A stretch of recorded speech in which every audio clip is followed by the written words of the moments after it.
there is a ternary operator. So let me go ahead and get rid of this. And the ternary operator will allow you to simplify some of your code. So let's go ahead and take a simple thing. Let's go ahead and create a string classify. And so this classify will be the string that we actually want to print out. So instead of printing out outside if statement, I'm going to print out classify. So right now classify doesn't have anything in there, and this is complaining because may or might not be initialized before accessing, which is okay. We're going to go ahead and fix that.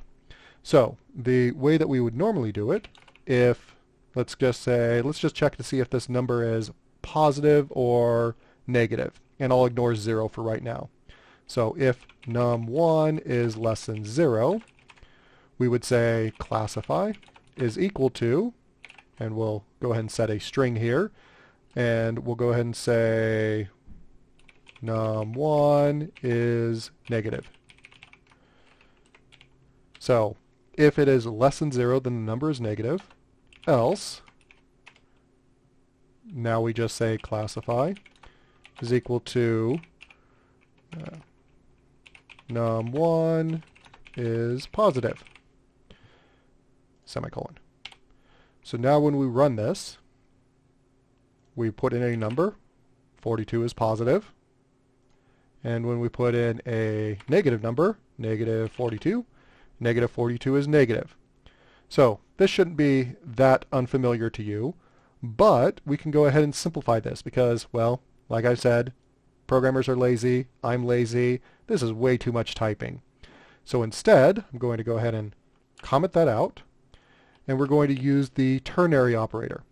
So now we can go ahead and say classify.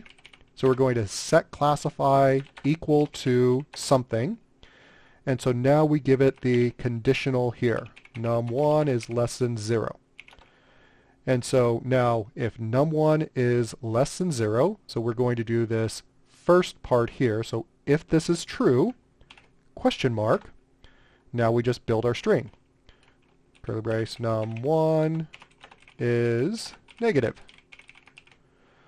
Now if it is not true, we put a colon there, and now this is what's going to be returned if it is not true. num1 is negative, or I mean positive. So now this single line here takes the place of these, what, 7 lines? 3, 6, 7, 8 lines that we have here. This is saying this is your conditional. Notice that this matches up there. This question mark says that this is a ternary. We have to have a corresponding colon. And so now this says if this is true, then set classify equal to this. Exactly the same as here. Otherwise, set classify equal to that. So the same as the line up here. So now if I run this, 42 is positive. And if I tell it to run again and do negative 42 is negative. So this is a much simpler way of writing out 8 lines worth of code to do the exact same thing. Now what you can put in here, you could do nested ternary operators, you could do another conditional here, you could do a whole bunch of stuff. You can actually do ands and ors or nots in here. There's basically anything that you can do up here, you can do with your ternary operators, but ideally you keep it as simple as possible.